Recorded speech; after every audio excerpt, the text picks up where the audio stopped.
ranking Paul George to the New York Knicks. The Clippers would receive center Mitchell Robinson, small forward Bojan Bogdanovic, shooting guard Alec Burks, and 2024 number 24 pick, 2025 first round pick via Milwaukee, and 2028 first round pick. And the Knicks will receive Paul George.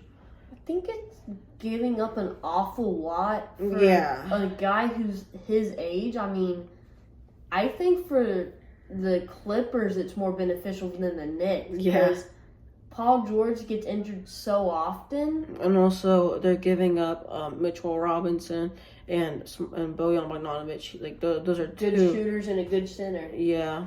Well, and then mainly Bojan is a better shooter, but mainly. Yeah. And you're also giving up Alec Burks. Yeah.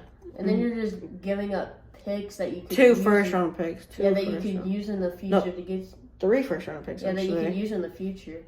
And you're just getting an older dude. Like, he's literally always injured. Let's say the Clippers are a veteran-laden team, so it might be difficult for New York Knicks to pull off a trade for Paul George without giving up one of their young talents like Miles McBride or Dante DiVincenzo in this scenario. You're still giving up Mitchell Robinson, though. Yeah, I mean... New York would happily throw in 3 first-round picks to sweeten the deal, giving up 3 experience. I think it's beneficial for the Clippers. More than the Knicks. Yes, the Knicks are giving up so much for an old dude. Yeah, if this does happen, the Knicks' GM needs to be fired. I want to say that one's not a good one. I want to say that one's... I'm giving it a doom. Yep. Okay. All right. Next one, Paul George to the Warriors. Okay, let's see what the Clippers would receive. Chris Paul. So Chris Paul would just be back. Why are you giving up a young Jonathan Kuminga and Trace Jackson Davis? Haven't heard his name. I mean, you're just getting. This is a mid trade. I think the Warriors benefit more than the Clippers do. Yeah, because Chris Paul's on the verge of retirement. I think Chris Paul. I think Paul George got 3-4 more years. I think Chris Paul has maybe 1 or 2. Yeah. Plus, you're giving up a younger guy for another older dude. The thing the Warriors don't need is age. They need to develop young talent, and Steve Kerr is not known to develop that young talent. But Steve Kerr is still an amazing coach. We'll just see what happens. Yeah. If this does happen, I don't hate both sides for offering this. I'm not saying it benefits both. It doesn't really benefit both. I think it mainly benefits. I think it benefits the Clippers more than the Warriors. Yeah, because you have a good Jonathan Kuminga. You're giving up Jonathan Kuminga for Paul George. It's not a terrible trade, but I wouldn't trade. I think any trade that includes a good young star for an older dude like Paul George is not going to necessarily be good. Also, they kind of need more scoring, so I don't blame why they're trading for Paul George. Right. Because Curry's got a few years left. He doesn't have long. Yeah, trading Paul George to another team in the Pacific Division would likely would be determinant for the Clippers' chances for competing for a title in the near future.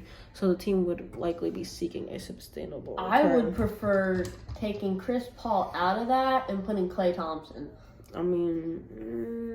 I prefer that because... Yeah, but that would just negotiate with the Golden State Warriors. It can be expected that Los Angeles will not let George go without taking some back of Golden State's most promising players. Jonathan Kuminga has shown the potential of being a star player on both ends of the floor, and Tyron Jackson Davis had flashes of being a productive big man in his rookie season. Adding Chris Paul to the deal would give the Clippers the floor general they were missing last season and reunite the veteran point guard with the franchise. He achieved success. Here's the thing, though. You already have Westbrook coming off the bench. Yeah. And just adding another dude to come off the bench is just... not ideal. Yeah. Actually, yeah, also, you already have, if this does end up happening, you'll have 3, older, guards. Yeah. It's not ideal. Yeah. I feel, the Warriors would probably I don't know because they don't need Chris Paul. They don't. I mean, they already have enough guards as it I is. said that they need a floor general that they were missing. I mean, I can understand more of a leadership. Yeah, but they could probably trade one of these guys into another package. Yeah. So if this, I wouldn't be mad if this ends up happening. I wouldn't. Okay, next one we're gonna be ranking is Paul George to lose.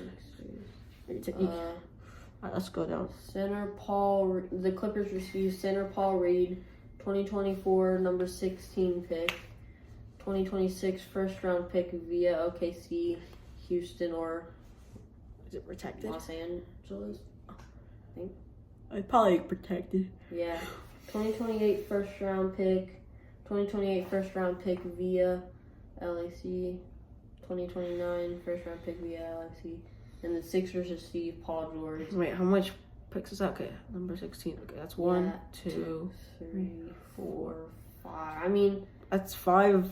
It's 5 picks for an older dude. No, I think those picks will get you more years out of those players than you will out of Paul George. Wait, what's the Paul Reed age? I mean, it's not a horrible trade because Tyrese Maxey and Joel Embiid need that third man to pair up with them. But I feel like that's giving up too many picks for a guy who does not have many years left. Yeah, wait, let's see. Paul Reed, overview. Let's go overview. He's averaging 7 points a game, 6 rebounds, and 1.3 assists. And pretty good field goal percentage, and he's 25. I think that's benefiting the Sixers more than the Clippers. Yeah, but 5 first round picks worth for PG. I would not give up that much. What I would do is trade this year's and keep one of the 2028s, and probably keep 2026. I mean, that's what I would do. But if you take away those picks, that wouldn't be an even trade in my opinion.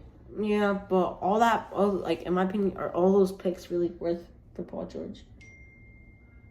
I mean, let me just check into the Clippers.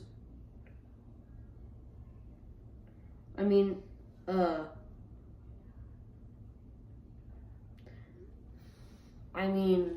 Clippers. Oh snap! Look how long this thing is. Yeah, I think the Clippers need some more younger stars.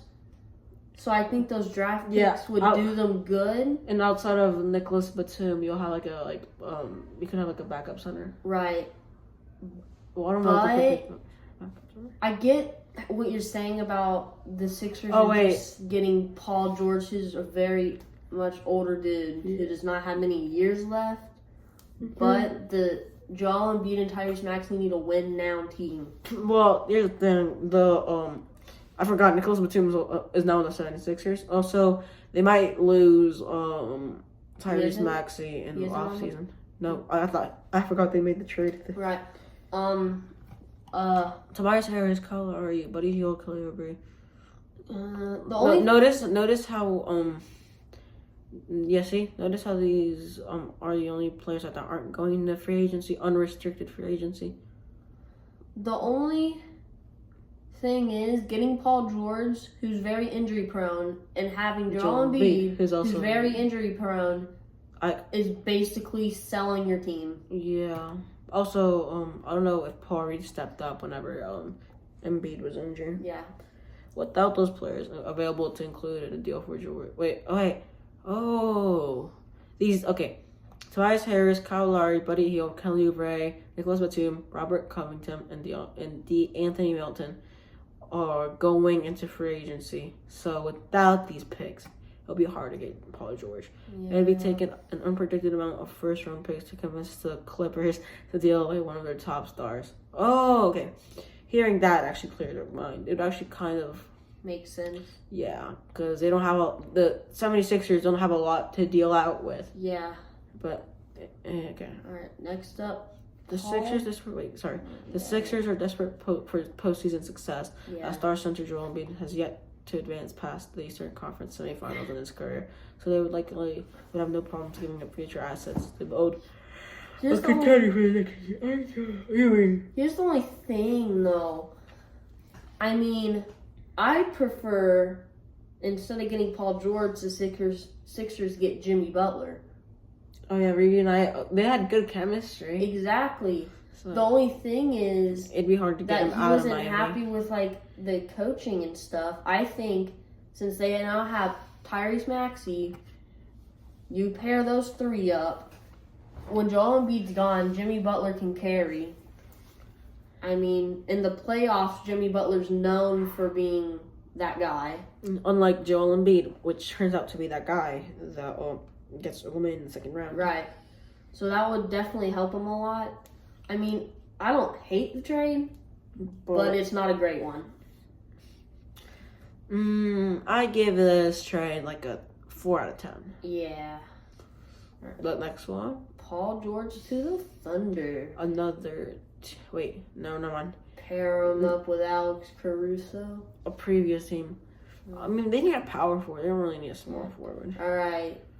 The Clippers receive shooting guard Isaiah Joe, power forward Kenrich Williams, power forward Osman Dieng. 2024 number 12 pick via Houston. 2025 first round pick via Houston or LIC. 2027 first round pick via LIC. And Thunder receive Paul George. It's giving up so many young players, giving up so many picks for a guy. Who they're not giving up they're giving up a shooting guard and 2 power forwards. They're probably gonna play Paul George a power forward. But here's the thing. He's what does Paul George play? Small forward. You could also play J-Dub at power forward. Yeah, I think if you play J-Dub at power forward, that'd be fine. And then put Shea at point and Alex Caruso at Let's see what has to read. Where's Alex Caruso would be put at? Shooting guard, if not he'll be 6 man. Shooting guard and then or 6 man. It just depends. And then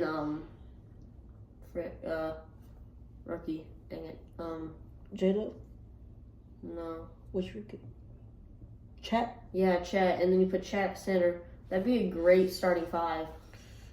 Yeah, let's search up. Okay, Isaiah Joe. I'm pretty sure he's older. I could be wrong. I mean, I don't hate the trade. I think it benefits OKC more. Isaiah Joe. No, he's 24. How much he's a shooting guard. What is his stats? Stats. Career stats. Oh, okay.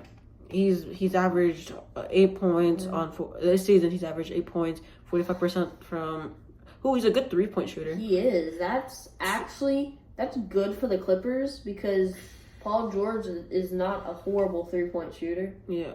8 points per game, good field percentage, good 3-point shot, 2 rebounds per game, and almost 2 assists. Getting rid of Paul George, who's not a horrible 3-point shooter, and gaining a really good one is actually not horrible. All right. Kenrich Williams. Yeah. He's 29, a bit older, but not too old. Yeah. This season's averaged on 15 minutes. He's averaged nearly 5. Not 4 good, decent field goal percentage. He's okay, 3-point percentage. 3 rebounds. If he can, he's a power forward. So how tall is he? Can we see? He's 6'6". Can we see his recent games? Recent games. 3 on 3 0 0 0 0 0 on 8 minutes he had 0 points. Ugh. 9 minutes to get 2 points. I mean, that's just getting rid of a little bit of a contract. That's all. Yeah.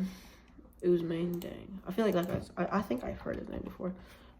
Osman Dieng. Oh, he's French. 21. Oh wait, is he a rookie? No, he was in 2022. No. He was an 11th pick overall. So I don't think. 11 minutes, 4 points per game. Terrible 3-point percentage. They're only gaining 1 decent player. Yeah, that's the shooting guard. I think that's, now that I'm looking at that, I think that's worse for the Clippers. Let's see what this has to say. Once upon a time is crazy, bro. Like, once upon a time, the Clippers shipped away talented point guard Shea. How did plus 5 first round picks as a package? How did that receive? How did that work out? How did that work out for you guys? Well, they received as part George. They received Paul George. No. Yeah, they received Paul George from LKC. The Thunder likely wouldn't want to let go of some of the key young players like Lou Dort, Jalen Williams, and Jalen Williams. If they create a package, some of the other pieces that they can afford to give up alongside a slew of draft picks, it can convince. If they do offer this, the Clippers would probably reject it. Yeah. But we'd probably have to include. I get why they don't want to include some of those guys. This is how I view it. The Clippers the Clippers would get scammed. No, I don't think it is like that. I think they'd have to look at it this way. Their players like Paul George, Kawhi, James Harden, Russell, they're all getting older. Mm-hmm. So they're looking towards rebuild. This would put them towards that rebuild. They get the number 12 pick this year. Oh yeah. They get a pick next year, and they get one in 2027. I think this is trying to gauge them towards a rebuild. I think add one more pick, and it'd be fine. You also have a guy entering his third year. Yeah. And then you have a 29 kind of. I think if you got rid of if you got rid of one of those players and then added a pick, I'd take it. Yeah, they have a lot of picks to give up. The Thunder, they have 14. So how much picks do they have to give up? Yeah, they don't. They have less than the Spurs. The Spurs have 12. Wait, do you have it in your book? No. Oh.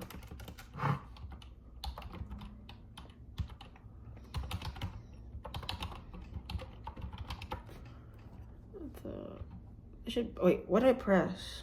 I don't know. You want me to just put it in? Yeah, sure. I'll press something.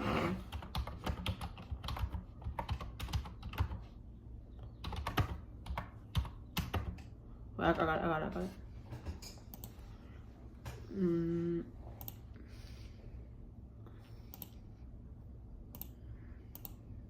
Oh. Okay. Let's see. They have like a lot. So I don't care. I'm not doing the math.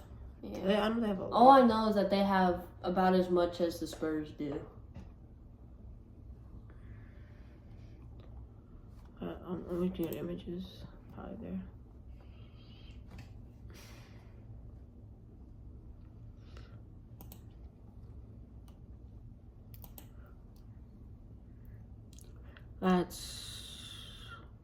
I can't see it. That's kind of blurry. That's 2024. That's like, I'm not doing it. I can't see that. Yeah, I mean, they have a good amount of picks to get rid of. Yeah, so like throwing another one. Plus, you already have a lot of like young players. And one other thing you have to think about is that they have so much. I think they have a lot of cap space. Yeah, they have $33 million in cap space. So and they're paying their young players not much at all. Because they're on like except for Shea. Except for Shea, everyone else is very low. Except for Alex Caruso. Yeah, because like they're like on rookie contracts. Yes, and I think Alex Caruso will be a good amount, and Paul George will be a good amount. And I think once you get rid of those other players, you'll have enough to pay Paul George, and you'll be set for the season. Yeah. I don't hate this trade. Yeah, but for the Thunder, for the Clippers, if I were the Clippers, I'd automatically reject it and ask for like a few more picks. I don't even if he does become a free agent, I don't think the Clippers have enough to get him. Like search up his contract. His contract ends this summer. No, I know, but search up his like usual how much he's expecting. He's expecting a max. They're not gonna give him a max. Okay, good. The Clippers aren't gonna give him a max. They have enough. They're just not gonna give him a max because they don't want to pay him more than Kawhi Leonard. Yeah, they could get like they could get Miles Bridges, which is another like a good defensive like forward. They could just end up buying Miles Bridges, but he has been in allegations of SAing his like wife, if not his girlfriend. Remember? Yeah. I think so. Yeah. Either like he punched his girlfriend or sexually assaulted her. Yeah. All right. Next up, Paul George to the Orlando Magic. The Magic have $53 million in cap space. Yeah. So Clippers receive power forward Jonathan Isaac, point guard Anthony Black. Ooh, that's Joe Ingles. Yeah. 2024 number 18th pick, 2026 first round pick via Phoenix or Washington. Okay. Anthony Black, that's a big player. That's something. I don't think you. If I was the Orlando Magic, I would not get rid of Anthony Black. That's a really good young player who you can develop on your team, and giving him to another team to develop. I think that'd be dumb because you're just getting a guy who has like 4 years left. Yeah, Jonathan Isaac. I'm pretty sure he's young. He's 26. And let's check his stats. I think it's. I'm pretty sure he's starting. Yeah, because this year he had 16 minutes a game, 7 points.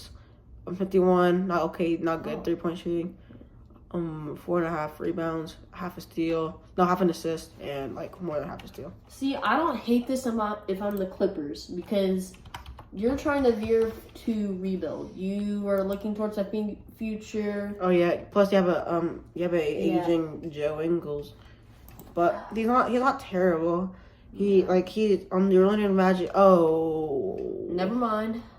Oh, his 3-point shooting though. Yeah, but how are you averaging like around 4.4 points per game if you have 17 minutes? I don't know. But let's see his assists. Oh, he has 3 assists a game. Okay. Yeah, that's not bad. I mean, half a steal. I don't hate this if I'm the Clippers because you're getting Anthony Black, who is a good young player. Yeah, who you can develop on your team. And you're trying to veer towards the future after those players retire. He's 20 years old and what's it called? He's a rookie. 5 points a game. That's okay. 3-point percentage. Yeah, for a rookie. Yeah, and 2 rebounds. He's still developing. So you got a veteran like in Joe Ingles, and you get Jonathan Isaac. He's just power forward. I think. Okay. The Magic get the short end of the stick here. I mean, you're replacing Joe Ingles with Paul George, who's younger and has like good shooting, and you're also getting what's it called? I'm just saying it this way. You're getting like Joe Ingles is like shooting, and Anthony Black's like I'm not gonna say score. It's going back to this. But it's some good scoring. It's one thing if you're receiving a player who gets injured often. It's another if you have very few players who can back him up when he's not there. The Orlando Magic are one of the most intriguing teams this offseason after achieving the 5th seed in the Eastern Conference this past season. The Magic will likely have a ton of cap space to play with this summer. How much cap space? Like 50-something million? Yeah, 53. Let me check. And will be likely to looking to add a veteran to be their young core. A package that includes Jonathan Isaac, Joe Ingles, and 2023 number 6 pick Anthony Black would provide the Clippers with a combination of veteran experience and a youthful promise. A pair of first-round picks would also help prevent Orlando from giving up a coveted player like Franz Wagner. Yeah, at least they're not giving up Franz. Yeah, I mean, I think, though, you have very little for when Paul George is not there to back him up. Yeah. Because if I'm Orlando Magic, I want a player, a third man to pair with Franz Wagner and Paolo Banchero. Yeah. And I don't think Paul George is that guy because of how often he gets injured. Mm-hmm. Same thing for the Sixers one. They want a third man, but who knows if they'll have a third man? They need to extend Maxi's contract. Exactly, and if they can't extend Maxi's contract, then they're cooked. I kind of hate this deal, if I'm being honest. Yeah, I mean, like it's not really anything. The only deal out of these rumors that will make sense is the OKC and the Warriors. Yeah. The rest don't make much sense to me. Yeah, the Warriors one. I just realized Paul George is younger than Curry, so but he's more injury prone, so he doesn't have much gas left. Exactly. He's he's not exactly like it, but I think of him as Draymond Green. Draymond Green is the guy who is this season was very little there because one, he got ejected. I don't feel like Paul George was there. Like he like I feel like he was there for the Clippers. I don't. He was there, but yet again, his injuries. Yeah, did he get injured this season or no? I didn't. I think it was in the playoffs. Oh.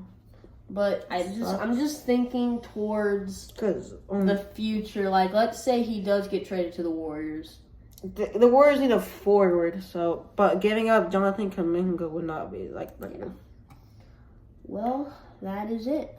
And I also want to talk about the Vols baseball. We're national champions. Texas A&M fans can cry it. Texas A&M fans can cry it. Just cry. Dude, about time. Literally, bro. I was watching Texas A&M sucks. I just wanted to clear that out. And hopefully you guys agreed with our takes. If not, tell us your opinion and leave it down below. Thank you, guys.